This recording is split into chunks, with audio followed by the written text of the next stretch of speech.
Hi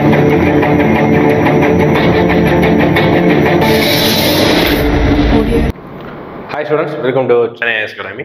நம்ம already சொன்ன மாதிரியே நம்ம வந்து ரிவிஷன் டெஸ்ட்டுக்காக, அதாவது ரிவிஷன் பண்ணுவதற்காக ஒவ்வொரு கிளாஸ்ல இருந்தும் 6th, 7th, 8th, 9th, 10th இருந்தும் நம்ம வந்து கொஸ்டின் கொடுக்க போகிறோம். அதை டெஸ்ட்டாக வச்சு அதை வந்து நம்ம டிஸ்கஷனும் பண்ண போகிறோம் அப்படின்னு சொல்லியிருந்தோம். ஓகே, ஒரு ரிவிஷன் கிளாஸ் வீடியோலேயே நான் ஒன்று சொல்லியிருந்தேன். அப்போ அதன் அடிப்படையில் இன்னைக்கு முதல் வீடியோவுக்கு 6th இருந்து நம்ம ஆரம்பிக்க போகிறோம். ஓகே, அப்போ 6th பார்த்தீங்கன்னா ரொம்ப கம்மியாக, நீங்கள் 10th, 9th, 10th கம்பேர் பண்ணுறதை விட 6th ரொம்ப கம்மியாக தான் இருக்கும். பாரதியாரை பற்றி இருக்கும், பாரதிதாசனை பற்றி இருக்கும், தாரா பாரதியை பற்றி இருக்கும், முடியரசனை பற்றி இருக்கும். இந்த மாதிரி செலக்டிவாக ஒரு சில நபர்களை பற்றியும், அதுக்கப்புறம் உரைநடை, அதுக்கப்புறம் இலக்கணம் ரொம்ப ரொம்ப பேசிக்காக இருக்கும். ஈஸி தான், ஓகேங்களா? ஆனாலும் ஈஸி வச்சுட்டு விட்டு போகக்கூடாது. நிறைய கன்ஃபியூஸ் ஆகிற விஷயங்கள் நிறைய விஷயங்கள் இருக்கும். அப்போ நம்ம இப்போ இதில் நீங்கள் டெஸ்ட் எழுதுறீங்க, ஓகே, நான் இதோட பிடிஎஃப் நான் டிஸ்கிரிப்ஷன் லிங்க்லேயே வச்சிருக்கேன். நீங்கள் டவுன்லோட் பண்ணுங்க. ஃபர்ஸ்ட் டவுன்லோட் பண்ணி நீங்கள் டெஸ்ட் எழுதுங்க, ப்ராக்டிஸ் பண்ணுங்க, பிரிண்ட் எடுத்தோ அல்லது நீங்கள் என்னென்ன கொஸ்டின் தெரியுது அப்படின்னு சொல்லிட்டு டோட்டலாக தெரிஞ்ச கொஸ்டின் மொத்தம் எத்தனை கொஸ்டின் உங்களால் ரைட்டாக போட முடியுதுன்னு சொல்லிட்டு பாருங்க. பார்த்துட்டு அதுக்கப்புறம் நீங்கள் என்ன செய்யலாம், தாராளமாக வீடியோ பார்க்கலாம், டிஸ்கஷன் வீடியோ நீங்கள் பார்க்கலாம். டிஸ்கஷன் வீடியோ பார்க்குறதோட மெயின் நோக்கமே என்னன்னா ஆன்சர் தெரியுது இருக்குது மட்டுமே டிஸ்கஷன் வீடியோ நீங்கள் பார்க்கக்கூடாது, ஓகேங்களா? இப்போ நம்ம ஒரு கொஸ்டின் படிக்கிறோம்னா, இப்போ இந்த ஒரு கொஸ்டின் படிக்கிறோம்னா அதை கீழே இருக்கக்கூடிய 4 ஆப்ஷனை வச்சு நம்ம திங்க் பண்ண போகிறோம். இந்த 4 ஆப்ஷனையும் நம்ம டிஸ்கஸ் பண்ண போகிறோம். அந்த 4 ஆப்ஷனுக்கும் எதோட ரிலேட்டடாக இருக்குது மொத்த தமிழையும் படிக்க போகிறோம், ஓகேங்களா? அதுதான் இங்கே டிஸ்கஷனோட மெயின் நோக்கம். ஒரு சில விஷயங்களை நீங்கள் ரிமெம்பர் பண்ணி பாருங்கள். நமக்கு இந்த விஷயம் தெரியுதா, இந்த விஷயம் நம்ம படிச்சிருக்கோமே, இவர் இந்த நபர் நம்ம இப்போ ஃபார் எக்ஸாம்பிள் இந்த ஆப்ஷன்ல மூ மேத்தா, இது ஆன்சர் கிடையாது. மூ மேத்தா ஒரு நபரை படிக்கிறோம். இப்போ மூ மேத்தானா அவர் எழுதிய நூல்களை ஞாபகப்படுத்தி பாருங்க, அவர் எந்த நூலுக்கு சாகித்ய அகாடமி விருது வாங்கினாங்க, இந்த மாதிரி ஞாபகப்படுத்தி பாருங்க. நம்மளும் அதை டிஸ்கஸ் பண்ண போறோம். டிஸ்கஷனோட மெயின் நோக்கமே நீங்க ஹோலிஸ்டிக்கா எல்லாத்தையும் படிக்க போறீங்க. அதுதான் முதலெடுப்பாக நம்ம 6th இருந்து ஆரம்பிக்க போறோம். 6th அடுத்தடுத்த வீடியோக்கள் 7th, 8th, 9th, 10th இங்க குரூப் 4 வரதுக்கு முன்னாடி 10th வரைக்கும் நம்ம முடிச்சிடுறோம், ஓகேங்களா? எல்லாத்துலயும் 50 கொஸ்டின்ஸ். அதே மாதிரி இன்னும் 2-3 நாட்கள்லயே நம்ம என்ன பண்ண போறோம் அப்படி பார்த்தீங்கன்னா, உங்களுக்கு ரிவிஷன் டெஸ்டாக நீங்க இது வரைக்கும் நீங்க எதுவுமே படிக்க வேணாம். ரிவிஷன் டெஸ்டாக நம்ம யூனிட் 1ல இருந்து யூனிட் 10 வரைக்கும் முக்கியமா இந்த கேள்வி தான் கேட்கலாம் அப்படின்னு சொல்லிட்டு முக்கியமா ஒரு 50 கேள்விகளை நம்ம அடுத்தடுத்த நெக்ஸ்ட் வீக் கூட ஸ்டார்ட் பண்ணிடுவோம், ஓகேங்களா? இப்போ ஃபர்ஸ்ட் நம்ம தமிழ் டிஸ்கஷன் வந்து ஸ்டார்ட் பண்ணுவோம். 6th Tamil question first of all நீங்க டவுன்லோட் பண்ணி எழுதிக்கோங்க. ஃபர்ஸ்ட் இன்ப தமிழ் என்ற பாடலின் ஆசிரியர் யார்? ஃபர்ஸ்ட் 6th ஃபர்ஸ்ட் டாபிக்ல இயல் 1 அதுதான் இருக்கும். இன்ப தமிழ் என்ற பாடலின் ஆசிரியர் யாருன்னா பாரதிதாசன். ஆனா பாரதிதாசன்ங்கிற பேரை வந்து டைரக்டா கொடுக்கல. பாரதிதாசனுடைய அடைமொழி பெயர்கள், பட்ட பெயர்கள் தான் கொடுத்துருக்காங்க. அப்ப என்ன சொல்லுவோம், பாவேந்தர் பாரதிதாசன். அப்போ ஆப்ஷன் பி தான் கரெக்ட், ஓகேங்களா? பாவேந்திர பாரதிதாசன். மீதி இருக்கிற ஆப்ஷன்ஸ் டிஸ்கஸ் பண்ணுவோம். மகாகவினா யாரு அப்படின்னு பார்த்தீங்கன்னா, மகாகவினா யார் அப்படின்னு சொன்னா மகாகவி பாரதியார் அப்படின்னு சொல்றோம். அப்போ பாரதியாருக்கு பாரதிங்கிற பட்டம் எங்க இருந்து வந்தது அப்படின்னா, எட்டயபுரம் மன்னர் வந்து பாரதியார் அப்படிங்கிறத பாரதி அப்படிங்கிற பட்டத்தை கொடுத்துருப்பாரு, ஓகேங்களா? அப்போ மகாகவிங்கிறது பாரதியார் சொல்றாங்க. சுரதா அப்படி யார் இந்த சுரதா அப்படின்னா, சுப்புரத்தினதாசன் அப்படிங்கிற ஒரு பெயர் தான் என்னவா மாத்திக்குவாருன்னா அவரு சுரதா அப்படின்னு சொல்லிட்டு மாத்திக்குவாரு. ஓகே, சுரதாவுக்கு வேற என்னென்ன பெயர்கள் இருக்குது இதெல்லாம் ரிமெம்பர் பண்ணிக்கோங்க. நெக்ஸ்ட் மூ மேத்தா, நம்ம சொன்ன மாதிரி மூ மேத்தா வந்து ரொம்ப முக்கியமான ஒரு நபர். ஏன் அப்படின்னா சாகித்ய அகாடமி, இவருடைய புக்கு வந்து பாத்தீங்கன்னா சாகித்ய அகாடமி விருது பெற்றிருக்கும். என்ன புக்கு அப்படின்னு பாத்தீங்கன்னா ஆகாயத்துக்கு அடுத்த வீடு. நிறைய டைம் எடுக்க நினைச்சுக்கிறாதீங்க, தெளிவா டிஸ்கஸ் பண்ணாதான் நமக்கு வந்து நிறைய விஷயங்கள் தெரியும். ஆகாயத்துக்கு அடுத்த வீடு நீங்க கண்டிப்பா படிச்சிருப்பீங்க. நீங்க படிக்காத நான் சொல்ல, இதெல்லாம் ஸ்கூல் புக்லயே இருக்குது. ஆகாயத்துக்கு அடுத்த வீடு என்ற நூலுக்காக இவங்க சாகித்ய அகாடமி விருது பெற்றிருக்காங்க. இவங்க எழுதிய வேற நூல்கள் என்ன அப்படி பார்த்துக்கிட்டீங்கன்னா, அதாவது நம்ம ஸ்கூல் புக்லயே 10th or 9th இருக்கும். இளைய தோழனுக்கு அப்படின்னு சொல்லி டைட்டில் கொடுத்துட்டு அதுல இருந்து பாத்தீங்கன்னா இந்த மூ மேத்தாவுடைய பாடல்கள் தான் இருக்கும். அதுல வேற நூல்கள் எழுதியிருக்காங்கன்னா மகுட நிலா, சோழ நிலா. நிலா முடிஞ்சாலே யாருடைய புக்கு அப்படின்னா ஷார்ட்கட்டா ஞாபகம் வச்சுக்கணும். ஓகே, 2 புக்கு இருக்கும், மகுட நிலா, சோழ நிலா அப்படின்னு இருக்கும். அப்ப நிலா அப்படின்னு முடிஞ்ச மாதிரி வந்தாலே மேத்தாவுடைய நூல்கள் தான். இங்கேயும் பாருங்க ஆகாயம் அப்படிங்கிற வார்த்தை வருது, இங்கேயும் நிலா அப்படிங்கிற வார்த்தை வருது, ஓகேங்களா? அப்ப நிலா ஆகாயம் 2 நெக்ஸ்ட். அப்ப இந்த கொஸ்டினுக்கு ஆப்ஷன் பி. நெக்ஸ்ட் பாரதிதாஸ். இதுல நான் ஒரு சில கொஸ்டின் வந்து நீங்க கமெண்ட்ஸ் மென்ஷன் பண்ணும். ஓகே, ஒரு 38 சம்திங் ஒரு கொஸ்டின் வந்து அது கொஞ்சம் நீங்க வந்து புக்ல ரெஃபர் பண்ணி சொல்ற மாதிரி கூட இருக்கலாம். ஓகே, ஒரு பாடல் வரி அதை நீங்க மேபி நான் கமெண்ட் செக்ஷன்ல மென்ஷன் பண்ண சொல்லுவேன். அதை நீங்க கமெண்ட்ஸ் மென்ஷன் பண்ணுங்க, அதோட ஆன்சர். நெக்ஸ்ட் ரெண்டாவது பாரதிதாசன் எழுதிய நூல்கள். ஓகே, இப்போ நம்ம பார்த்தோம் இன்ப தமிழ், அந்த நூலையும் அந்த பாடலை எழுதியிருப்பாரு. பாரதிதாசனை பொறுத்த வரைக்கும் பாரதிதாசன் வந்து நிறைய நூல்கள் எழுதியிருப்பார். இருண்ட வீடு, தமிழச்சியின் கத்தி, அதுக்கப்புறம் இசை அமுது, தமிழ் இயக்கம், குறிஞ்சி திட்டு, இந்த மாதிரி நிறைய நூல்களை எழுதியிருப்பாரு. கிட்டத்தட்ட 40க்கும் மேற்பட்ட நூல்கள் எழுதியிருப்பாரு. இவரோட முக்கியமா சாகித்ய அகாடமி விருது பெற்ற நாடக நூல் எதுன்னு கேட்டாங்கன்னா இது பிசிராந்தையர் நாடக நூல் 1967ஆம் ஆண்டு வெளியிருக்கு. ஓகே, இது என்ன பார்க்கலாம் அப்படி பார்க்கலாமா? ஃபர்ஸ்ட் ஆப்ஷன் பார்க்கலாமா? இது ஆப்ஷன் எலிமினேஷன் வச்சு நம்ம போகலாம். இருண்ட வீடு இவர் எழுதுனதுதான், அழகின் சிரிப்பு இவர் எழுதுனதுதான், குடும்ப விளக்கு இவர் எழுதுனதுதான். ஆனா என் கதை இவர் எழுதுறது கிடையாது. Okay, first wrong, first option. அப்ப என் கதை நூல் யார் சார் எழுதுறது? இதுதான் நீங்க யோசிக்கணும். ஓகே, இப்படிதான் நீங்க வந்து இந்த டெஸ்ட் வந்து நீங்க அப்ரோச் பண்ணணும். அப்ப என் கதை நூல் யார் எழுதியது அப்படின்னா நாமக்கல் கவிஞர் எழுதிய நூல். ஞாபகம் வருதா? திங்க் பண்ணி பாருங்க. நாமக்கல் வே. ராமலிங்கனார் கேள்விப்பட்டிருப்போம்ல, தமிழ்நாட்டுடைய முதல் அரசவை கவிஞர். அவர் எழுதிய நூல் தான் எனது என் கதை. அவர் நிறைய நூல்கள் எழுதியிருப்பார். என் கதை, சங்கொலி, அதுக்கப்புறம் மலைக்கல்லன் அப்படின்னு சொல்லிட்டு ஒரு 3 நூல்களை அதில் புக்லேயே மென்ஷன் பண்ணியிருப்பார். என் கதை, மலைக்கல்லன், சங்கொலி அப்படின்னு சொல்லிட்டு ஒரு 3 புக் எழுதியிருப்பாங்க. அப்போ ஃபர்ஸ்ட் இது பாரதிதாசன் புக் கிடையாது. அடுத்து இருண்ட வீடு, அழகின் சிரிப்பு, தமிழ் இயக்கம், குறிஞ்சி தட்டு. எஸ், இதுதான் பார்த்தீங்கன்னா பாரதிதாசன் எழுதிய நூல்கள். இது எல்லாம் பாரதிதாசன் எழுதிய நூல்கள். இருண்ட வீடு, அழகின் சிரிப்பு, தமிழ் இயக்கம், குறிஞ்சி திட்டு. தட்டு கிடையாது, குறிஞ்சி திட்டு. ஓகே, நெக்ஸ்ட் ஆப்ஷன் பார்ப்போம், டிஸ்கஸ் பண்ணுவோமா? அழகின் சிரிப்பு, இருண்ட வீடு, பாண்டியன் பரிசு, இது எல்லாமே எழுதுனா, ஆனா நூறாசிரியம் அவர் எழுதிய நூல் அல்ல. நூறாசிரியம் யார்? பாரதிதாசன் எழுதிய நூல் அல்ல. அப்ப யார் எழுதிய நூல் சார் அப்படின்னா பாவலரையரு பெருஞ்சித்திரனார எழுதிய நூல். ஓகேவா? யார் எழுதிய நூல்? பாவலரையரு பெருஞ்சித்திரனார். இந்த 100 அப்படின்னு வந்தாலே யார் எழுதினா பாவலரையர் பெருஞ்சித்திரனார் தான். 100 அப்புறம் 80 இந்த மாதிரி நூல்கள். இப்ப என்ன நூல்கள் எழுதினா நம்ம டிஸ்கஸ் பண்ணுவோம். அடுத்த கொஸ்டின் இவரை பத்தி இருக்குது. ஓகேங்களா? அப்போ இந்த நூலை எழுதியவர் பெருஞ்சித்திரனார். அடுத்து பாருங்க, இங்க பார்க்கலாமா? பாண்டியன் பரிசு, வெற்றி வேர்க்கை, இருண்ட வீடு, தமிழ் இயக்கம். இது இவர் எழுதினா, இது இவர் எழுதினதுதான். பாண்டியன் பரிசு எழுதினதுதான். வெற்றி வேர்க்கை இவர் எழுதுனது கிடையாது. நீங்க பாத்தீங்கன்னா உங்களுடைய 10th புக்ல காசி காண்டம் அப்படின்னு சொல்லிட்டு ஒரு நூல் இருக்கும். வெற்றி வேர்க்கைக்கோட இன்னொரு பெயர் என்னன்னா நருந்தொகை. நருந்தொகை அதுதான். ஆனா இந்த நூலை வந்து இவர் எழுதல. ஓகேங்களா? இந்த நூலை எழுதியவர் பாத்தீங்கன்னா அவருடைய பேரு வந்து சீவல பேரன். அதுக்கப்புறம் பாத்தீங்கன்னா பிள்ளை பாண்டியன் அப்படின்னு சொல்லிட்டு அடைமொழியா வேறு பெயர் குறிக்கப்படும். ஓகே, அவருடைய பெயர் வெற்றி வேர்க்கை, நருந்தொகை என்ற நூல் பாரதிதாசன் எழுதல. ஓகே, அப்ப இது கிடையாது, இது கிடையாது, இது கிடையாது. ஆப்ஷன் பி தான் கரெக்ட். இருண்ட வீடு, அழகின் சிரிப்பு, தமிழ் இயக்கம், குறிஞ்சி தட்டு, தமிழச்சியின் கத்தி, இசை அமுது, அதுக்கப்புறம் இந்த மாதிரி நிறைய நூல்களை, அதுக்கப்புறம் பிசிராந்தையர், இந்த மாதிரி நிறைய நூல்களை பாரதிதாசன் எழுதியிருப்பார். நெக்ஸ்ட், தமிழுக்கு அமுதென்று பெயர் என்று பாடிய கவிதை யார்? இந்த இன்பத்தமிழ் பாடல் தான். ஓகேவா? நம்ம ஃபர்ஸ்ட் பார்த்தோம்னா இன்பத்தமிழ் என்ற பாடல்கள் தான் இந்த வார்த்தை வரும். தமிழுக்கு அமுதென்று பெயர் அப்படின்னு அமுதென்று பெயர் அப்படின்னு சொல்லிட்டு பாடிய கவிஞர் யாரு அப்படின்னு பார்த்தீங்கன்னா யார் தான்? பாரதிதாசன். ஓகே, பாரதிதாசன். இதுல முடியரசு நாமக்கல் வே. ராமலிங்கனாரை பத்தி இப்பதான் பார்த்தோம். என்ன அப்படின்னா இவர் தான் வந்து தமிழகத்துடைய முதல் அரசவை கவிஞர். கத்தியின்றி ரத்தமின்றி யுத்தமின்றி வருகுது அப்படின்னு சொல்லிட்டு புரட்சிகரமா விடுதலை போராட்டத்துடைய பாடல்களை படிச்சிருப்பாரு. முடியரசனை பொறுத்த வரைக்கும் துரைராசி என்ற இயற்பெயரையும், அதுல பார்த்தீங்கன்னா இவருக்கு கவியரசு என்ற பட்டத்தையும் பார்த்தீங்கன்னா குன்றக்குடி அடிகளார் வந்து முடியரசுன்னு கொடுத்துருப்பாங்க. அதில் பார்த்தீங்கன்னா இவருடைய நூல்களை பொறுத்த வரைக்கும் இதே மாதிரிதான்.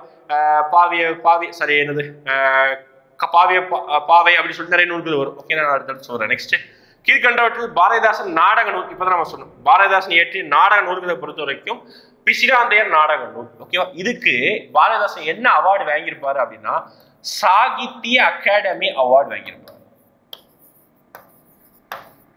சாகித்ய அகாடமி விருது 1967ஆம் ஆண்டு இவர் வாங்கியிருப்பார். ஓகேங்களா?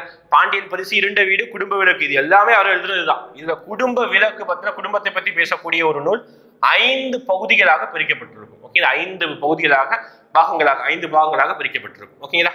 நெக்ஸ்ட், தமிழ் கும்மி என்ற பாடல் இடம்பெற்றுள்ள நூல். நல்லா ஞாபகம் வச்சுக்கோங்க. தமிழ் கும்மி, அதாவது இந்த பாடல் இருக்கிறது அப்படிதான் இருக்கும். கும்மி அடி பெண்ணை கும்மி அடிக்கிற மாதிரியே பாடல் இருக்கிறது வரும். இப்ப தமிழ் கும்மி என்ற பாடல் இடம்பெற்றுள்ள நூல் என்ன கேட்டாங்கன்னா கனிச்சாறு.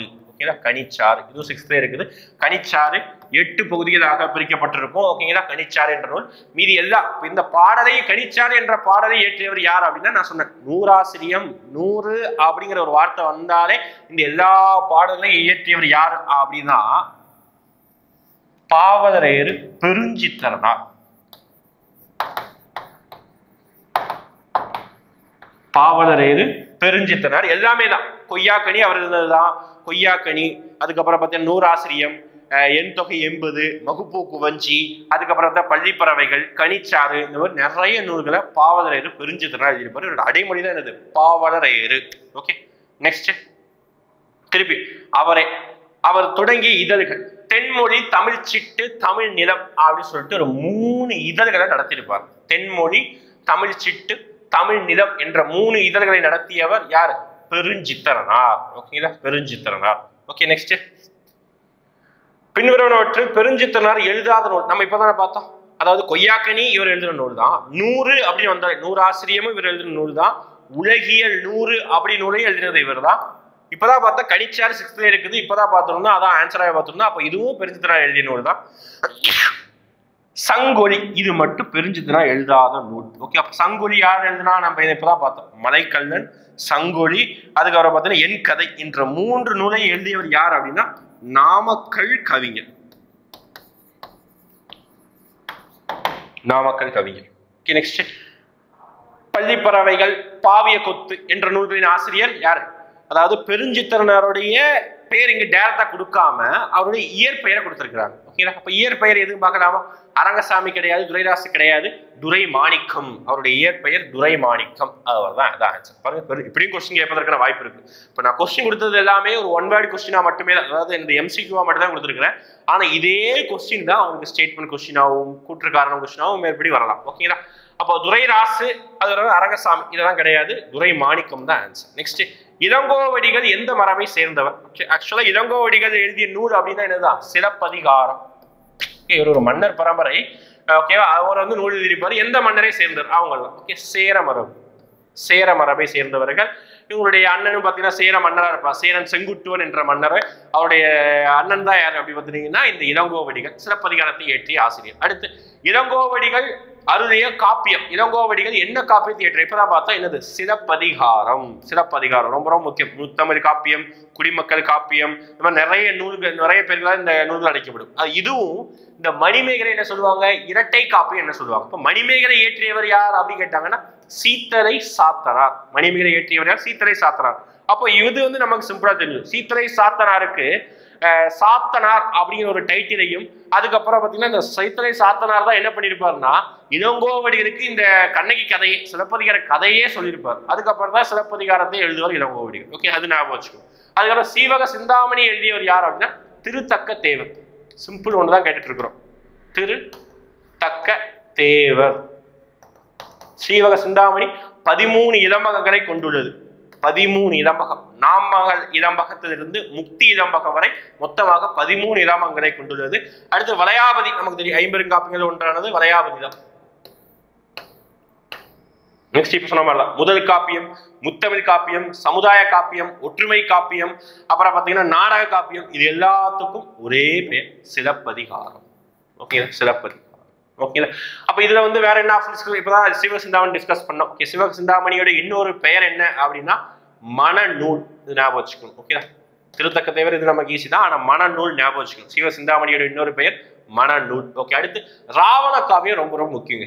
இந்த தடவை கொஸ்டினும் எதிர்பார்க்கலாம். ஈஸியானதா கூட கேட்கலாம், கஷ்டமா கேட்கலாம். ஏன் அப்படின்னா புதுசா தான் சிலபஸ் இன்சர்ட் பண்ணியிருந்தாங்க. ராவண காவியத்தை இயற்றியவர் யார் அப்படின்னா புலவர் குழந்தை. ஓகே, இயற்றியவர் புலவர் குழந்தை. எப்படி ராமாயணம் இருக்குதோ அதை எதிர்த்து எழுதப்பட்டதுதான் என்னது இந்த ராவண காவியம், புலவர் குழந்தை. மொத்தம் எத்தனை காண்டங்கள் இருக்குது அப்படின்னா 5 காண்டங்கள், 3100 பாடல்கள் இடம்பெற்றுள்ளன. ஓகே, 5 காண்டங்கள், 3100 பாடல்கள் இடம்பெற்றுள்ளன. ஓகே, ராவண காவியம். இதுக்கு ஆன்சர் சிலப்பதிகாரம். அடுத்து பாருங்க, சிலப்பதிகாரத்துல அதிகமா இயற்கையை வந்து போட்டிருப்பாங்க. இதே நூல் இதே 6th இருக்கும். திங்களை போற்றுதும் திங்களை போற்றுதும், ஞாயிறை போற்றுதும் ஞாயிறை போற்றுதும், மலையை போற்றுதும் மாமலை போற்றுதும் இப்படி சொல்லிட்டு 3 பாடல்கள் வரிசையாவே இருக்கும். அங்கங்க ஒரு இருக்கு. அப்போ சிலப்பதிகாரம் தான் இந்த மாதிரி. ஓகேங்களா, வாழ்த்தி பாடலா இருக்கும் சிலப்பதிகாரம். நெக்ஸ்ட் ஈஸி ஒன் பாருங்க. சோழ மன்னர்களின் மாலையாக அறிவிப்பது. அதாவது தமிழகத்தை ஆண்டவர்கள் மூவேந்தர்கள், சேரச்சோழ பாண்டியர்கள். இந்த சேரச்சோழ பாண்டியர்களுக்கும் ஒவ்வொரு மன்னர்களுக்கும் ஒவ்வொரு குறியீடு, ஒவ்வொரு பூ என்ற அடைமொழி இருக்கும். ஒவ்வொருத்தவங்களுக்கும் ஒவ்வொரு அடைமொழி பெயர் கூட இருக்கும். அதுல இப்ப சோழ மன்னர் என்ன பூவை வந்து சூட்டியிருப்பார் அப்படின்னு கேட்கிறாங்க. அத்தி மலர் மாலையை சூடியவர் தான் இந்த சோழ மன்னர். சிலப்பதிகார பாடல் வரிகளிலே இடம்பெற்றிருக்கும். என்னது? அத்தி மலர் மாலையை சூடியவர் தான் சோழர்கள். அப்புறம் பனம்பூவை யார் சூடுவா? வேப்பம்பூவை யார் சூடுவா? வேப்பம்பூவை யார் சூடுறாங்க அப்படின்னு பாண்டியர்கள் சூடிய பூ தான் வேப்பம்பூ. பாண்டியர்கள் சூடிய பூ வேப்பம்பூ. அப்ப பனம்பூவை யார் சொல்லுவாங்க? மீதி இருக்கக்கூடிய மன்னர் சேர மன்னர். சேர மன்னர்கள் சூடிய பூ தான் என்னது பனம் பூ. ஓகேங்களா, சேரர்கள்னால கேரளா பகுதியை சேர்ந்து கேரளாவில் அதிகமான பனை மரங்கள் இருக்கும், பனை. அப்போ பாண்டியர்களை பொறுத்த வரைக்கும் தென்னிந்தியா, அதாவது மதுரை அப்புறம் திருநெல்வேலி பகுதியில் அதிகமான வேப்ப மரங்கள் இருக்கும். அவர்கள் வந்து வேப்பம் பூ சொல்றாங்க. அப்போ என்ன சார் வெச்சி மாலை, வெச்சி பூ அப்படின்னு என்னன்னா அப்படின்னா, நம்ம வந்து இதுபடி வீடியோக்களையும் போட்டிருந்தோம். புறப்பொருட்களை பத்தி அந்த வெச்சி திணை, கரந்தை திணை, உச்சி, உளிங்கை இந்த மாதிரி நிறைய படிச்சிருப்போம். அதுல வெச்சி பூ எதை பத்தி குறிக்கிறது அப்படின்னா, பகைவனை அட்டாக் பண்ண, எதிரி நாட்டு மன்னனை அட்டாக் பண்ண போகும்போது அங்க இருக்கக்கூடிய ஆண் இறைகளை கவர்ந்து வருவதற்காக சூடக்கூடிய ஒரு பூ தான் வெச்சி பூ. ஓகே, அதுதான் இங்க கொடுத்துருக்கோம். ஓகே, ஆப்ஷனுக்காக. நெக்ஸ்ட் இதுக்கு ஆன்சர் வந்து சோழர்கள் அத்தி மாலை. நெக்ஸ்ட் மண்ணுரிமை, பெண்ணுரிமை, விடுதலை உணர்வு, இந்த மாதிரி யார் எழுதுவா அப்படின்னா விடுதலை உணர்வு, இதுதான் கீவேர்ட். விடுதலை உணர்வை பற்றி யார் தான் பேச போறா அதிகம் அப்படின்னா பாரதியார் தான். ஈஸியும். ஓகேங்களா. வாணிதாசன், இதில் இருக்கக்கூடிய வாணிதாசன் என்ன சொல்லுவாங்க அப்படின்னா தமிழகத்தின் வேர்ட்ஸ்வொர்த் அப்படின்னு சொல்லுவாங்க. தமிழகத்தின் வேர்ட்ஸ்வொர்த், அதாவது இயற்கையை வந்து அதிகமாக போற்றி பாடுவதனால இவர் தமிழகத்தின் வேர்ட்ஸ்வொர்த் என்று அழைக்கப்படுகிறார். எளித ஓவியம் இந்த மாதிரி நூல்களை வந்து எழுதியிருப்பார். ஓகேங்களா. நெக்ஸ்ட் பாரதியார் எழுதாத நூல் அப்படின்னு கேட்கிறாங்க பாருங்க. பாரதியார் எழுதாத நூல், பாஞ்சாலி சபதம் நமக்கே தெரியும், பாரதியார் எழுதுறதுதான். குயில் பாட்டு, கண்ணன் பாட்டு, இதுவே பாரதியார் எழுதுறதுதான். பாப்பா பாட்டு, குயில் பாட்டு, கண்ணன் பாட்டு ரைமிங்கா இருக்கும். மூணுமே பாரதியார் தான். புதிய ஆத்திச்சூடி பாரதியார் எழுதுறதா? ஆமா, பாரதியார் எழுதுறதுதான். 3 ஆத்திச்சூடி நீங்க படி ஞாபகம் வச்சுக்கோங்க. 1 ஆத்திச்சூடி, வெறும் ஆத்திச்சூடி இயற்றியவர் யார் அப்படின்னு கேட்டாங்கன்னா ஔவையார். ஓகே, புதிய ஆத்திச்சூடி இயற்றியவர் யாரு கேட்டாங்கன்னா பாரதியார். ஓகே, அதே மாதிரி அறிவியல் ஆத்திச்சூடி இயற்றியவர் யாரு அப்படின்னா நெல்லை சு முத்து. ஓகே, அறிவியல் ஆத்திச்சூடி நெல்லை சு முத்து. அப்போ இங்க வந்து எழுதாத நூல் தமிழச்சியின் கத்தி. அப்ப இந்த நூலை எழுதியவர் யார் அப்படின்னா பாரதிதாசன். நமக்கு பாரதிதாசன் சின்ன வயசுல இருந்தே குழப்பம், இப்போ அதான் கன்ஃபியூஸ் ஆகும். இப்ப நிறைய படிக்கிறோம், நம்ம இதை பத்தி ஒரு 10 நூல்களை படிச்சிருப்போம். அப்ப தமிழச்சியின் கத்தி பாரதிதாசன். அடுத்து 2000 ஆண்டுகளுக்கு முன்பு வாழ்ந்த புலவர். ஈஸி தான், ஒரு கொஸ்டின் ஈஸியா இருக்கட்டும் சொல்லிட்டு ரொம்ப ஈஸியா கொடுத்துருக்கோம். திருவள்ளுவர் 2000 ஆண்டுகளுக்கு முன்பு வாழ்ந்தவர். அடுத்து ஈஸி ஒன், திருக்குறளை பத்தி. திருக்குறள் எத்தனை அதிகாரங்கள் பிரிக்கப்பட்டுள்ளன அப்படின்னு கேட்டிருக்காங்க. நமக்கு தெரியும். ஃபர்ஸ்ட் ஆஃப் ஆல் எந்த ஒரு 3 அதிகாரம், அறம், பொருள், இன்பம். ஓகே, முப்பாலா பிரிச்சிருக்கும். ஓகே, இந்த திருக்குறளை பத்தி நிறைய பேர் நிறைய பெருமை சுட்டுறவங்க நிறைய வாக்கியங்களை சொல்லியிருப்பாங்க. இப்போ நான் ஒரு வாக்கியம் சொல்ல போறேன். அந்த வாக்கியத்தை கூறியவர் யார் நீங்க கமெண்ட்ஸ் மென்ஷன் பண்ண போறீங்க. ஓகேங்களா, தெளிவா சொல்லவா?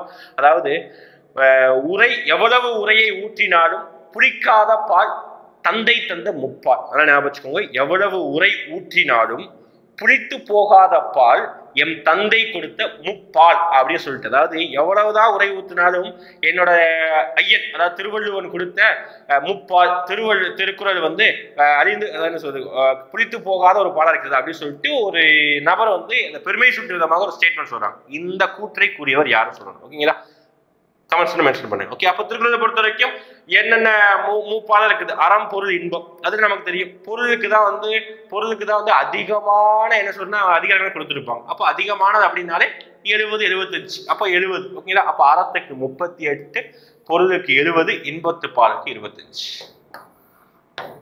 அடுத்து இலக்கண டாபிக் வந்திருக்கிறோம். இலக்கண டாபிக்ல முன்னோர்கள் காரணம் கருதாமல் இட்டு வழங்கிய பெயர்கள். அதாவது பெயர் சொல்ல பொறுத்த வரைக்கும் அது நிறைய வகைகளா பிரிச்சிருப்பாங்க. பெயரை சொல்ல பொறுத்த வரைக்கும் அது சினை பெயர், குண பெயர் அப்படின்னு சொல்லிட்டு நிறைய வகைகளா பிரிச்சிருப்பாங்க. அது இல்லாம அது வழங்கக்கூடிய பெயர் சொல் வழங்கக்கூடிய தகுதியின் அடிப்படையில பாத்தீங்கன்னா 2 பெயர்களா பிரிப்பாங்க. என்ன அப்படின்னா இடுகுறி பெயர், அதுக்கப்புறம் காரண பெயர் அப்படின்னு சொல்லிட்டு 2 வகையா பிரிப்பாங்க. அதுதான் இங்க பாக்குறோம். அப்போ காரணமே இல்லாம ஒரு விஷயத்துக்கு பெயர் வச்சாங்க அப்படின்னா அதுக்கு என்ன பெயர் அப்படின்னா இடுகுறி பெயர். அதான் ஞாபகம் வச்சுக்கோங்க. இது 2மே வந்து வழங்கப்படக்கூடிய வகைகள். இதெல்லாம் வேற வகைகள். இடுகுறி பெயர்னா ஒரு விஷயத்துக்கு காரணமே இருக்காது, சும்மா வச்சிருப்பாங்க, அவ்வளவுதான். அது எது காரண பெயர் அப்படின்னா அதுக்கு ஏதாவது ஒரு காரணம் இருக்கும். ஃபார் எக்ஸாம்பிள் நம்ம சேருக்கு தமிழ் என்ன சொல்றோம்? நாற்காலி சொல்றோம். ஏன் நாற்காலி? 4 கால் இருக்கிறதுனால நாற்காலி சொல்றோமா?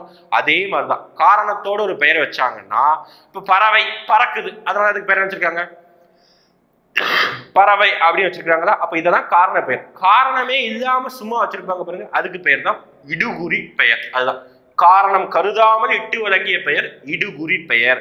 எக்ஸாம்பிள் சொல்லலாம், மண் சொல்லலாமா, காடு சொல்லலாமா, இது எல்லாமே இடுகுறி பெயர். அடுத்து கொஸ்டின்ஸ் வரும் இது சம்பந்தமா. ஓகேங்களா, அடுத்து இடுகுறி பெயர்களின் வகைகள் 2 வகை. என்னதான் அப்படி பாத்தீங்கன்னா, 1 இடுகுறி பொது பெயர், இன்னொன்னு இடுகுறி சிறப்பு பெயர். அதுதான் பொதுவா இருக்கக்கூடிய பொருட்களுக்கு காரணம் இல்லாம பெயர் வச்சாங்கன்னா அது இடுகுறி பொது பெயர்.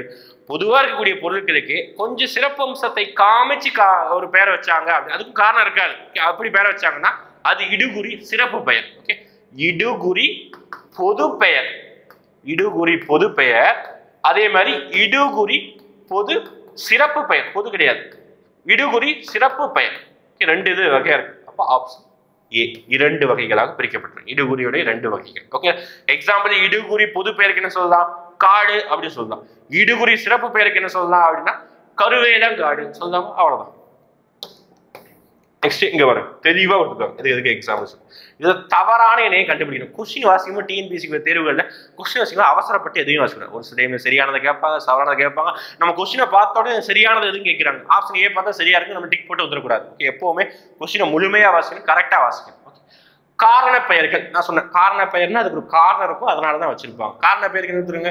நாற்காலி, கரும்பலகை. ஓகேவா? நாற்காலி அப்படின்னா 4 கால் இருக்குன்னா நாற்காலி பேர் கரெக்ட் தான், காரணம் இருக்குது. கரும்பலகை ஏன்னா இப்ப நம்ம கரும்பலகை யூஸ் பண்ண போறது இல்லை. ஓகே, ஸ்மார்ட் போர்டு நம்ம யூஸ் பண்ணிட்டு இருக்கோம், அதனால எக்ஸாம் சொல்ல முடியாது.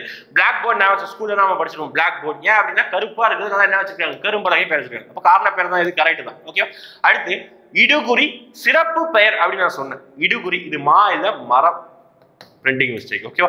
இடுகுறி சிறப்பு பெயர் சொன்னேன். இடுகுறினாலே காரணம் இல்லாம இருக்கும், அதுல சிறப்பா இருக்கும், அவ்வளவுதான், வேற எதுவும் கிடையாது. ஓகேங்களா? அதுல ஒண்ணு மரம் எக்ஸாம்பிள் தான். நான் சொன்னா கருவேலங்காடு. காடுங்கிறது அது பொது பெயர், கருவேலங்காடு சொன்னோம்னா அது சிறப்பு பெயர். ஓகேங்களா? அடுத்து பாருங்க, காரண சிறப்பு பெயர். அதாவது காரண சிறப்பு பெயர். காரணம் ஒரு விஷயத்துக்கு, நாற்காலி அப்படின்னா அது 4 கால் இருக்கிற நாற்காலி, அது காரண பெயர். காரணத்தோட சிறப்பா இருக்கும், அதுதான் இங்க பாருங்க. வளையல். ஓகேவா?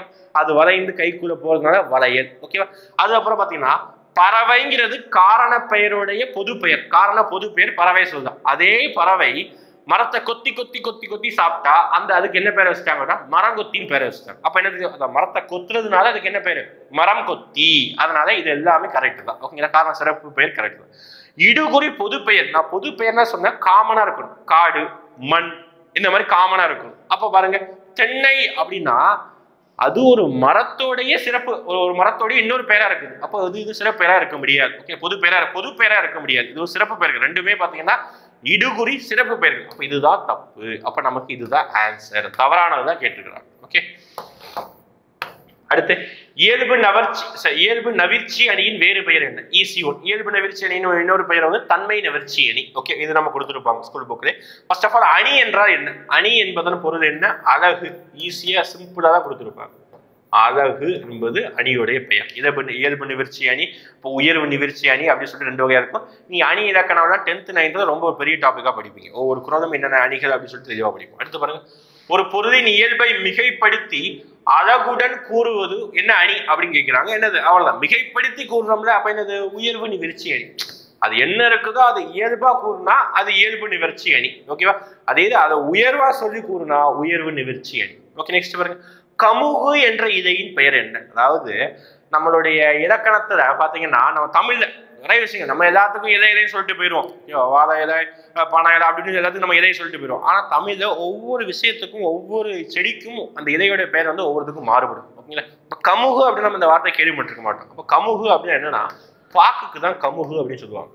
ஓகே, பாக்கு மரத்தை தான் பாக்கு கொடியெல்லாம் என்ன சொல்லுவாங்க அப்படின்னா கமுகுன்னு சொல்லுவாங்க. அப்போ அந்த பாக்குடி இருக்கக்கூடிய இலை என்ன சொல்லுவாங்க அப்படின்னா கமுகு கூந்தல் அப்படிதான் சொல்லுவாங்க. கமுகு இதை சொல்லிடக்கூடாது. பாக்கு இதை நம்ம சொல்லுவோம், ஆனா அது உண்மை கரெக்டான தமிழ் கிடையாது. கமுகு கூந்தல் என்று அழைக்கப்படுகிறது. அப்ப மீதி இருக்கக்கூடிய இதை விஷயங்கள் என்னென்ன பார்க்கலாமா? அப்ப தாள் அப்படின்னா எதெல்லாம் வரும் அப்படின்னா நெல், அப்புறம் வரகு. இந்த 2 செடிக்கு இருக்கு. நெல் செடினா நெல் பயிர் இருக்குல்ல, அதோட இலை மாதிரி இருக்கும்ல, அந்த நாத்து நடுறதோட இலை, அது பாத்தீங்கன்னா என்ன சொல்லுவாங்கன்னா தாள் அப்படிதான் சொல்லுவாங்க. வரகு அதோட இலையும் கேழ்வரகோட இலையும் பாத்தீங்கன்னா அதுவும் தாள் தான் சொல்லுவாங்க. இலை அப்படிங்கிற பொறுத்த வரைக்கும் மா, பலா, வாழை இலையெல்லாம் சொல்றோம்ல, எல்லாமே அது இலை தான் சொல்றாங்க. நெக்ஸ்ட், மெய்யெழுத்தின் வகைகள் ரொம்ப சிம்பிள் தான். மெய்யெழுத்து 3 வகைப்படும். என்னதான் அப்படி பார்த்துட்டீங்கன்னா அந்த வள்ளினம், மெல்லினம், இடையினம் சொல்லணும்னா கசட தபர, அப்புறம் எரள வளர, ஞான நாமன, இது எல்லாமே 3 வகையா பிரிக்கப்படுகிறது. மெய்யெழுத்தின் வகைகள் 3. Easy one. அடுத்து இங்க பாருங்க, இது அதே மாதிரி நம்ம 3 வகையை பார்த்துருந்தோம்னா அதுல ஒரு வகையை பற்றி பிரிக்கிறாங்க. வன்மையும் இன்றி மென்மையும் இன்றி இடைப்பட்டு ஒழிக்கும் எழுத்துக்கள் என்ன? இடைப்பட்டு அவங்களே சொல்லிட்டாங்க. இடைப்பட்டு அப்படின்னா என்னது? இடையின எழுத்து. அவ்வளோ. சி, இடையின எழுத்து. வள்ளினமும் இல்லை, மெல்லினமும் இல்லை, இடையில இருக்கக்கூடியது இடையின எழுத்து. அடுத்து பாருங்க, முதல் எழுத்துக்கள் மொத்தம் எத்தனை? ரொம்ப ரொம்ப சிம்பிள். இலக்கணத்தோட அடிப்படை இதுதான். அதாவது உயிரெழுத்துக்கள் 12, மெய்யெழுத்துக்கள் 18, ஆக மொத்தம் 30 எழுத்துக்கள் தான் என்ன சொல்லுவாங்க அப்படின்னா முதல் எழுத்துக்கள் அப்படின்னு சொல்றாங்க. Easy one. ஓகே, நம்ம எழுத்துக்கள் வந்து 2 வகையா பிரிப்பாங்க. முதல் எழுத்துக்கள், சார்பு எழுத்துக்கள். முதல் எழுத்துக்கள் 30 சொல்லுவாங்க, சார்பு எழுத்துக்கள் 10 வகைப்படும். அது நிறைய வகைகள், குட்டி எழுகரம், லுகரம், ஆயுதம், உயிர்மை, ஐகரம், அவுகரம் சொல்லிட்டு அடுத்த வருஷம் அதெல்லாம் பார்க்கலாம். சார்பு எழுத்துக்களுடைய வகைகள், சார்பு எழுத்துக்கள் மொத்தம் எத்தனை வகை அப்படின்னு பார்த்தீங்கன்னா 10 வகையாக இருக்கும். என்னன்னா உயிர்மை, ஆயுதம், ஐகார குறுக்கம், அவுகார குறுக்கம், குற்றிய திகரம், குற்றிய லுகரம், இந்த மாதிரி 10 வகைகளாக பிரிச்சிருப்பாங்க. ஒவ்வொரு வகையும் நம்ம தெளிவா படிக்கணும். தெளிவா நம்ம படிக்கணும். நம்ம 6th கொஞ்சம் கம்மியா இருக்கும். அடுத்தடுத்த தேர்வுகளை நம்ம தெளிவா நம்ம கொஸ்டினாவே நம்ம வைக்கலாம். ஓகே, நெக்ஸ்ட் தனிநிலை என்றால் என்ன என்று அழைக்கப்படுவது எது? தனிநிலை அப்படின்றது எழுத்து என்ன சொல்றாங்க அப்படின்னு பார்த்துக்கிட்டீங்கன்னா, தமிழ் இருக்கக்கூடிய ஒரு எழுத்தை மட்டும்தான் தனிநிலை, அதாவது முக்கார் புள்ளி அப்படின்னு சொல்லுவாங்க. நான் முக்கார் புள்ளி சொன்னா கண்டுபிடிச்சிருப்பீங்க. என்ன புள்ளி அப்படின்னா முக்கார் புள்ளி, இதுதான் எழுத்து. அப்ப என்னது? ஆயுத எழுத்து. ஆயுத எழுத்து தான் தனிநிலை அப்படின்னு சொல்லுவாங்க. அடுத்து மொழிக்கு முதலில் வராத எழுத்துக்கள் எது? அதாவது ஒரு வார்த்தையுடைய ஃபர்ஸ்ட்லயே வராத எழுத்து என்ன கேட்கிறாங்க. யாங்கிற எழுத்து வருமா? கண்டிப்பா வரும். யார் வரும் வாய்ப்பு இருக்குது. ஓகே, உயிரெழுத்து கண்டிப்பா வரும், ஞாங்கிற எழுத்து வரும். அப்போ ஃபர்ஸ்ட்லயே வராத எழுத்து அப்படின்னு கேட்டாங்கன்னா மெய்யெழுத்து தான். எப்போவாவது எழுத்து வந்து இப்படி ஆரம்பிக்கும், புள்ளி வச்சு எழுத்து வச்சு ஆரம்பிக்கவே வரைக்காது. அப்போ ஆன்சர் தான் மெய்யெழுத்து தான். ஈஸி. அடுத்து வருங்க, இதெல்லாம் கம்பல்சரி கேட்பதற்கான வாய்ப்புகள் அதிகமா இருக்குது. நல்லா ஞாபகம் 6th. நான் இது வந்து நம்ம மேம்போக்கா படிச்சுட்டு இருப்போம், ஆனால் கன்ஃபியூஸ் ஆகும். ஓகே, ஐ என்பதோட இனவெழுத்து என்ன? ஓகே, ஃபர்ஸ்ட் ஆஃப் ஆல் இன எழுத்துனா என்னன்னு தெரிஞ்சுக்கணும். இன எழுத்துனா அப்படி ரீட் பண்ணும் போதும் பேசும் பொழுதும் ஒரே மாதிரி இருக்கக்கூடிய எழுத்துக்கள் தான் என்ன சொல்லுவாங்கன்னா இன எழுத்துக்கள் சொல்லுவாங்க. அதாவது இந்த எழுத்துக்கு அப்புறம் இந்த எழுத்து தான் வரும் அப்படின்னு சொல்லுவாங்க. ஃபார் எக்ஸாம்பிள் நான் எக்ஸாம்பிள் சொல்ற பாருங்க. ங அப்படிங்கிற எழுத்துக்கு இனவெழுத்து என்ன சொல்லுவாங்க அப்படின்னா கேங்கிறத சொல்லுவாங்க. ஓகேங்களா?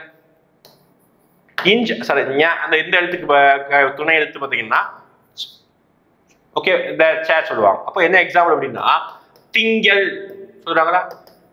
அப்போ இங்கு அப்படிங்கிற எழுத்துக்கு அப்புறம் கே தான் வருது. அதே மாதிரி மஞ்சள் சொல்றாங்களா? அப்போ இந்த 2 எழுத்து இனவெழுத்து, இங்க 2 எழுத்து இனவெழுத்து. இதே மாதிரி தமிழ்ல எல்லா எழுத்துக்களுக்கும் கம்பல்சரி ஒரு இன எழுத்து இருக்கும். ஒவ்வொரு எழுத்துக்கும் இன எழுத்து இருக்கும். ஓகே, அதே மாதிரி ஐ என்ற எழுத்துக்கு இனவெழுத்து என்ன அப்படின்னு கேட்கிறாங்க. ஓகே, ஐ என்ற எழுத்துக்கு இன எழுத்து இ, அதுதான் ஆன்சர். அதே மாதிரி இங்க நம்ம 2 ஆப்ஷன் இருக்குதா, ஏயும் டியும். இந்த ஏயும் டியும் பாத்தீங்கன்னா ஒன்னோட ஒண்ணு இன எழுத்து. அதாவது அவு என்பதோட இனவெழுத்து என்ன அப்படின்னு கேட்டாங்கன்னா உ, ஞாபகம் வச்சுக்கணும். ஓகே, ஐ என்பதோட இன எழுத்து இ, அவு என்பதோட இன எழுத்து உ. ஓகே, இன எழுத்து கம்பல்சரி நிறைய விஷயங்கள் படிச்சுக்கணும். இனவெழுத்து, சொட்டெழுத்து, நிறைய விஷயங்கள் வரும். அடுத்து 14 கீழ்கணக்கு நூல்கள் ஒன்று.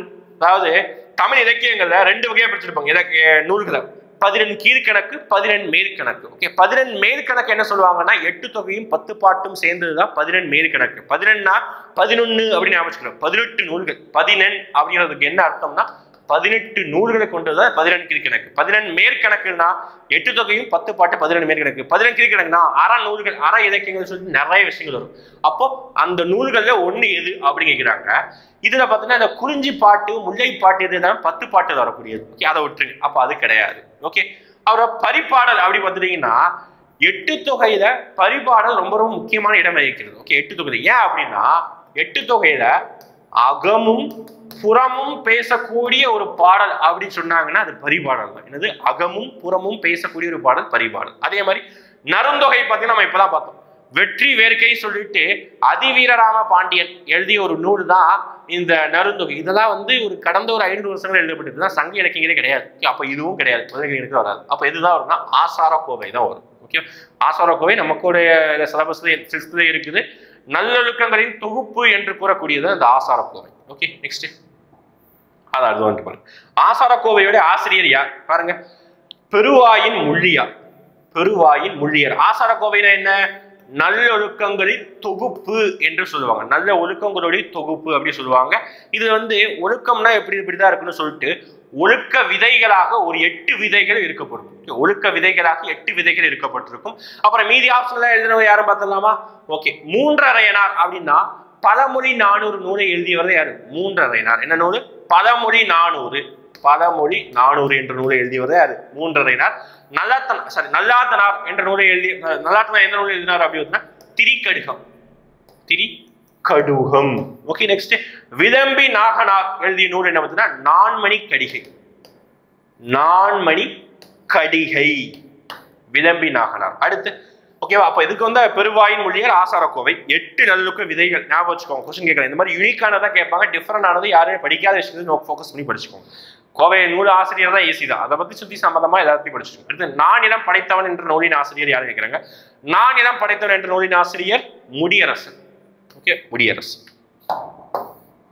முடியரசனுடைய சிறப்பு பெயர் என்ன கேட்டாங்கன்னா திராவிட நாட்டின் வானம்பாடி என்று அழைக்கப்படுவது யார் தான்? முடியரசன். அடுத்து கல்லெடுத்து மண்ணெடுத்து காட்டு பெருவழியை என்ற பாடல் வரியை இயற்றியவர் யாருன்னு கேட்கிறாங்க. இதுவும் யாருடைய பாடல் வருகிறது அப்படின்னு முடியரசனுடைய பாடல் வருகிறது. கல்லெடுத்து மண்ணெடுத்து. நெக்ஸ்ட் காவிய பாவை, அதுக்கப்புறம் காவிய பாவை, பூங்கொத்து, இந்த மாதிரி பார்த்தீங்கன்னா இந்த மாதிரி வந்து பூங்கோடி, இந்த மாதிரி நூல்களை எல்லாம் இயற்றியவர் யாரு கேட்டாங்கன்னா திருப்பி அதே தான் முடியரசு. முடியரசனுடைய இயற்பெயர் கொடுத்துருக்காங்க துரைராசு. அதுதான் ஆன்சர். முடியரசுங்கிறது தான் இதோட ஆன்சரு. அவருடைய இயற்பெயர் துரைராசு. ஓகேங்களா? பூங்கோடி, காவிய பாவை, இந்த மாதிரி நூல்கள் எழுதியிருப்பாரு. அவருடைய சிறப்பு பெயரை பார்த்தீங்கன்னா திராவிட நாட்டின் வானம்பாடி என்று அழைப்பாங்க. அதே மாதிரி முடியரசனுக்கு கவியரசு என்ற பட்டத்தை, இதெல்லாம் ஸ்கூல் புக்கில் இருக்காது, பழைய புக்கில் இருக்குது. கவியரசு என்ற பட்டத்தை குன்றக்குடி அடிகளார் வந்து கொடுத்திருப்பாங்க. குன்றக்குடி அடிகளார் வந்து கொடுத்திருப்பாங்க. ஓகேங்களா? அடுத்து இந்த கொஸ்டின். ஓகே, இந்த கொஸ்டின் தான் நீங்க வந்து கமெண்ட் செக்ஷன்ல மென்ஷன் பண்ண போறீங்க. ஓகேங்களா? 36வது கொஸ்டினுடைய ஆன்சர் என்னது அப்படின்னா வெள்ளி பனிமலையின் மீது உலாவுவோம் என்று பாடியவர் யார்? நான் ரீட் பண்ணும்போது நீங்க மேபி கண்டுபிடிச்சிருக்கலாம். ஓகே, நீங்க கமெண்ட்ஸ்ல மென்ஷன் பண்ணுங்க. 36 கொஸ்டின் நம்பர் அப்படின்னு போட்டு என்ன ஆன்சர்னு சொல்லிட்டு நீங்க மென்ஷன் பண்ண போறீங்க. ஓகேவா? படிச்சிருந்தீங்கன்னா தெரிஞ்சிருக்கும். ஓகே, அடுத்து பாரதம் அன்றைய நாற்றாங்கால் அப்படின்னு சொல்றாங்க. பாரதம் அன்றைய நாற்றாங்கால் என்ற பாடல் வரியை இயற்றியவர் யார் அப்படிங்கன்னா தாராபாரதி. ஓகே, தாராபாரதி. ஓகே, இப்ப தாராபாரதியோட வேறு பெயர் பார்க்கலாமா? தாராபாரதியோட வேறு பெயர் கவிஞாயர். ஓகே, தமிழ் இலக்கியங்கள்ல நிறைய ஞாயிறு என்ற அடைமொழி கொண்டு வர நிறைய பேர் இருப்பாங்க. இப்போ கவி ஞாயிறுனா யாரு? தாராபாரதி. எப்படி ஷார்ட்கட் ஞாபகம் வச்சுக்கலாம்? ஞாயிறு லீவ் தாடா அப்படி சொல்லாமா? அந்த தாரா ஞாயிறு. ஓகே, அப்ப வேற என்னெல்லாம் இருக்குது அப்படின்னா கலை ஞாயிறு இருக்குது, கலை ஞாயிறு இருக்குது, மொழி ஞாயிறு இருக்குது. பாருங்க, கவி ஞாயிறு, கலை ஞாயிறு, மொழி ஞாயிறு. ஓகே, 3 வகையான ஞாயிறு இருக்காங்க. கவி ஞாயிறு அப்படின்னா யாரு பார்த்தீங்கன்னா தாராபாரதி. மொழி ஞாயிறு தேவநேய பாவாணர். கலை ஞாயிறை பொறுத்த வரைக்கும் நா பிச்சமூர்த்தி. ஓகே, ஐ திங்க் நா பிச்சமூர்த்தி நினைக்கிறேன். தெரிஞ்சவங்க கமெண்ட்ஸ்ல மென்ஷன் பண்ணுங்க. ஓகே, கலை ஞாயிறு எனக்கு நா பிச்சமூர்த்தி மேபி. ஓகே, மொழி ஞாயிறு தேவநேய பாவாணர் தான். மொழி ஞாயிறு என்றால் தேவநேய பாவாணர் தான். கலை ஞாயிறு மட்டும் செக் பண்ணிக்கோங்க. நெக்ஸ்ட் புதுமைகள் செய்த தேசம் எது? பூமியின் கிழக்கு வாசல் எது? இந்த பாடல் வரைக்கும் படிச்சது யார் தான் அப்படின்னா தாராபாரதி. இவருடைய நூல்களை பொறுத்த வரைக்கும் விரல் நுனி வெளிச்சங்கள். அப்ப இவருடைய முக்கியமான ஸ்டேட்மெண்ட் பழைய புக்கில் இருக்கும். விரல்கள் 10 மூலதனம் அப்படின்னு சொல்லுவார். விரல்கள் 10 மூலதனம். நமக்கு நீங்க வந்து எதுவுமே சம்பாதிக்க முடியல நினைக்காதீங்க. உங்க கையில இருக்கக்கூடிய 10 விரல்கள் என்னதுதான்? உங்களுடைய இன்வெஸ்ட்மெண்ட் தான். இந்த 10 விரலை வச்சு நீங்க என்னனாலும் செய்யலாம், எவ்வளவு நாளும் சம்பாதிக்கலாம். அதுதான் இங்க சொல்றாரு. ஓகேவா? நெக்ஸ்ட் உலக சிட்டுக்குருவிகள் தினம். கண்டிப்பா டேஸ்ல இருந்து கொஸ்டின் வரும்போது இது ரொம்ப சிம்பிள் தான். உலக சிட்டுக்குருவியோட தினம் என்னது? மார்ச் 20. சிட்டுக்குருவி வச்சு நமக்கு ஒரு டாபிக் இருக்கும். அப்ப சிட்டுக்குருவி அதாவது பறவை மனிதன் என்று அழைக்கப்படுவர் யார் அப்படின்னா சதிமதி. ஓகேவா? அவருடைய புக்கு, அவருடைய வாழ்க்கை வரலாறு வந்து புக்கை எழுதியிருப்பாரு. என்ன புக்கு எழுதியிருப்பாரு? சிட்டுக்குருவியின் வீழ்ச்சி அப்படின்னு சொல்லி எழுதியிருப்பாரு. அடுத்து பறவை பற்றி படிக்கக்கூடிய ஒரு படிப்பு அப்படின்னு ஆர்த்தினாலஜி. ஓகே, கன்ஃபியூஸ் ஆகும். ஆர்கியாலஜி, ஆர்த்தோலாஜி, இந்த மாதிரி வார்த்தைகள் இருக்கும். ஆர்கினாலஜி, ஆர்த்தினாலஜி, ஆர்னித்தாலஜி. நெக்ஸ்ட் நடுவணரசு காமராசருக்கு பாரத ரத்னா விருது வழங்கிய ஆண்டு அப்படின்னு கேட்கிறாங்க. 1976ஆம் ஆண்டு. நமக்கு வந்து எமர்ஜென்சி நடந்துட்டு இருக்கும் போது அந்த விருதுகள்லாம் வழங்குவாங்க. 1975 இருந்து 76 வரைக்கும் 77 வரைக்கும் இந்தியாவில் நேஷனல் எமர்ஜென்சி போயிட்டு இருக்கும் இந்திரா காந்தி தலைமையில. ஆனால் என்ன சொல்லிருப்பாங்க? காமராசர்களுக்கு 1976ஆம் ஆண்டு நடுவணரசு மிகப்பெரிய உயரிய விருதான பாரத ரத்னா அப்படின்னு சொல்லிட்டு ஒரு விருது கொடுப்போம். காமராசர் பத்தி வேற என்ன படிக்கணும்னா நிறைய விஷயங்கள் எல்லாரும் படிச்சிருப்போம். முக்கியமானது என்ன சொல்றேன்? கல்வி கண் திறந்தவர் காமராசர் என்று என்று கூறியவர் யார்? அதாவது நமக்கு தெரிய பட்டப்பெயர் வந்து கல்வி கண் திறந்தவர் சொல்றாங்க. இந்த பட்டத்தை வந்து கொடுத்தது யாரு அப்படின்னு கேட்டிருப்பாங்க. பெரியார். ஓகே, கல்வி கண் திறந்தவர் என்று சொன்னவர் பெரியார். நெக்ஸ்ட் குஜராத், ராஜஸ்தான் மாநிலங்களில் அறுவடை திருநாளுடைய பெயர் என்ன? அறுவடை திருநாள் ஒண்ணு இல்லை. நம்ம ஊர்ல பொங்கல் கொண்டாடுறோமா? தமிழ்நாட்டுல பொங்கல் கொண்டாடுற பண்டிகை தான். ஒவ்வொரு மாநிலத்திலையும் வேற வேற பெயர் கூப்பிடுவாங்க. என்ன பெயர் அப்படின்னா உத்தரயான் அப்படின்னு சொல்றாங்க. எங்க? உத்தரயான். அப்ப லோரி எந்த மாநிலத்துக்கு கூப்பிடக்கூடியது? பஞ்சாப். பஞ்சாப் மாநிலத்துல பொங்கல் பண்டிகை எப்படி என்ன பேர்ல கொண்டாடுவாங்கன்னா லோரி. அதே இது கர்நாடகா, ஆந்திரா இந்த மாதிரி மாநிலங்களை கொண்டாடக்கூடிய பேர் பார்த்தீங்கன்னா மகர சங்கராந்தி. அதே மாதிரி கேரளாவில் கொண்டாடக்கூடியது ஓணம். அவ்வளவுதான், சிம்பிள். ஒவ்வொரு மாநிலத்திலையும் பொங்கல் பண்டிகை கொண்டாடுறாங்க. நம்ம பொங்கல் பண்டிகை எதுக்கு கொண்டாடுறோம்? பொங்கல் சாப்பிடவா? கிடையாது, அறுவடை திருநாள். எல்லாரும் விவசாயம் பண்ணி அந்த காலங்களில் அந்த டேல தான் பார்த்தீங்கன்னா அறுவடை பண்ணுவாங்க. அறுவடை பண்ணாலே நம்ம கையில, விவசாய கையில அவ்வளோ நிறைய ரூபாய் இருக்கும். அந்த ரூபாய் எப்படி கொண்டாட போறோம்? ஒரு பண்டிகையை கொண்டாடும். அவ்வளவுதான். இதுதான் ஒரு ஒரு கடவுள் நம்பிக்கை கூட கிடையாது. இது ஒரு கலாச்சாரம் இருக்குது. அவ்வளவுதான், வேற எதுவுமே கிடையாது. நெக்ஸ்ட் 43. தன்னாடு விளைந்த வெண்ணெல் தந்து. ஓகே, தன்னாடு விளைந்த வெண்ணெல் தந்து என்ற பாடல் அடிக்கடி இடம்பெற்ற நூல் நற்றிணை. நற்றிணை இதெல்லாம் இங்க துணை பாட பகுதியில அந்த வணிகம் சம்பந்தமா தமிழர்கள் எப்படி எப்படி வணிகம் செஞ்சாங்க அப்படின்னு சொல்லிட்டு ஒரு டாபிக் இருக்கும், நற்றிணை. அடுத்த பாடல் வரைக்கும் அங்கதான் இருக்கு. பாடல் வரைக்கும் ரொம்ப ரொம்ப முக்கியம். ஒரு 10 கொஸ்டினா நீங்க பாடல் வரைக்கும் எதிர்பார்க்கலாம். அது ஒரு 5-6 கொஸ்டின் ஸ்கூலுக்குள்ள இருந்தா வரும், பயப்படாதீங்க. ஓகே, பாலோடு கூழோடு பெயரும். பால் அப்படின்னா பாலை கொடுத்து கூழ் வைக்கிறாங்க. கூழ் அப்படின்னா தானியம், நம்ம குடிக்கிற கூழ் கிடையாது, தானியம், அதுதான் கூழ் அப்படின்னாங்க. பாலோடு கூழோடு பெயரும் என்று கூறும் நூல் என்ன அப்படி கேட்டாங்கன்னா குறுந்தொகை. குறுந்தொகை. அடுத்து பாருங்க, பொன்னோடு கறியோடு. அதாவது வணிகர்கள் எதை கொடுத்து எதை வாங்கிக்கிட்டாங்க அதை சொல்லக்கூடிய ஒரு நூல் தான். பொன்னோடு கரியோடு பெயரும் என்ற அடிப்பயின்று வரும் நூல் என்ன அப்படின்னு கேட்டாங்கன்னா அகநானூறு. எப்படி சார் ஞாபகம் வச்சுக்கோங்க, ஏதாவது ஷார்ட்கட் வச்சுக்கோங்க. பொன் அப்படின்னு என்னது? தங்கம். ஓகே, தங்கத்தை ஞாபகம். தங்கத்தை எங்க வச்சிருப்பாங்க? உள்ள பூட்டி வச்சுக்கோங்க. அகம் என்றால் என்ன? உள்ளேன்னு அர்த்தம். ஓகே, அப்ப அகநானூறு பொன், தங்கத்தை உள்ள பூட்டி வச்சுக்கிறாங்க, அகநானூறு. ஏதாவது நம்ம ஷார்ட்கட் ஞாபகம் வச்சுக்க வேண்டியதான். எவ்வளோ வரிகள், எவ்வளோ விஷயம் நம்ம படிக்க வேண்டியது இருக்குது. அது அடுத்து பாருங்க, இந்த பெரியவரின் அடிநிழலில் இருந்து தமிழ் கற்க வேண்டும் என்னும் ஆவல் உணர்கிறது அப்படின்னு சொன்னது யாரு? காந்தி சொல்லியிருக்காரு. ஓகே, காந்தி யாரை பார்த்து இந்த வார்த்தையை சொல்றாரு அப்படின்னா நம்மளுடைய தமிழ் தாத்தா உவேசா அவர்களை பற்றி சொல்றாரு. ஓகே, தமிழ் தாத்தா என்று அழைக்கப்படக்கூடிய உவேசா பற்றி தான் சொல்றாரு. Okay, next G Pope. நமக்கு தெரியும், ஜி போப் அதாவது திருக்குறளை ஆங்கிலத்தில் மொழிபெயர்த்த ஒரு நபர் தான் இருக்கு ஜி போப். அதே மாதிரி திருவள்ளுவரை உலக புலவர் என்று கூறியவர் யார் தான்? ஜி போப் தான். ஆங்கிலத்தில் மொழிபெயர்த்த யாருக்குமே தெரியும். ஆனா அதே மாதிரி ஜி போப்பை உலக புலவர் என்று சொன்னார். சரி, திருவள்ளுவரை உலக புலவர் என்று கூறியவர் யார் தான்? G Pope. அடுத்து மணிப்பல்லவ தீவில் இருந்த புத்த பீடிகையை காவல் செய்தவர் யார்? இந்த டாபிக்கே கொஞ்சம் கன்ஃபியூஸ் ஆகும். ஏன்னா அந்த மணிமேகலைக்கு கிடைச்ச ஒரு பாத்திரம், என்ன பாத்திரம்னா அமுத சுரபி பாத்திரம் இருக்கும். அது எவ்வளவு சோறு போட்டாலும் சோறு எடுக்கு வந்துட்டே இருக்கும், சுரந்துகிட்டே இருக்கும். அதனால அந்த பாத்திரத்துக்கு பேரு அமுத சுரபி. ஓகே, அப்போ அது என்ன கொடுத்துருப்பாங்கன்னா அந்த பாத்திரம் யாருக்கிட்ட இருந்தது, அந்த பாத்திரையை மணிமேகலையை வாங்கிட்டு ஃபர்ஸ்ட் யாருக்கிட்ட உணவு வாங்கினா, அதுக்கப்புறம் அந்த மணிமேகலை தெய்வம் அந்த தீவு திரை கொண்டு போகுது. சாரி, அந்த தீவு கொண்டு போகுது. அந்த தீவை இந்த மணிமேகலை பாதுகாத்தது யாரு? இந்த மாதிரி நிறைய பெயர்கள் கொஞ்சம் கன்ஃபியூஸ் ஆகும், படிச்சு வச்சுக்கோங்க. அப்ப மணிப்பல்லவ தீவில் இருந்து புத்த பீடிகையை காவல் செய்தவள் யார்? மணிமேகலைங்கிற ஒரு நூல் இருந்து எடுக்கப்பட்டதுதான். மணிமேகலை நூல் பார்த்தீங்கன்னா ஒரு பௌத்த இலக்கியம். ஒரு புத்த இலக்கியம். இதை காவல் செய்தவர் யாரு கேட்டாங்கன்னா தீவத்திலகை. தீவத்திலகை. நெக்ஸ்ட் ஒரு 3 கொஸ்டின் தான். வாழ்க்கை என்பது நீ சாகும் வரை அல்ல, மற்றவர் மனதில் நீ வாழும் வரை. அதாவது வாழ்க்கைங்கிறது சாகுற வரைக்கும் தான்ப்பா வாழ்க்கை, அப்படிதான் கிடையாது. ஓகேங்களா? அதாவது நீ மற்றவர்களுடைய மனதில் வாழ்ற வரைக்கும் தான் உன்னுடைய மற்றவர்கள் மனதில் நீ வாழும் வரை தான் உன்னுடைய வாழ்க்கை அப்படின்னு சொல்றான். ஓகேங்களா? அதாவது நீங்க மற்றவர்களுக்கு ஏதாவது உதவிகள் ஏதாவது செய்யணும். இந்த கூற்று சொல்லி யாருன்னா அன்னை தெரசா அவர்கள் தான்.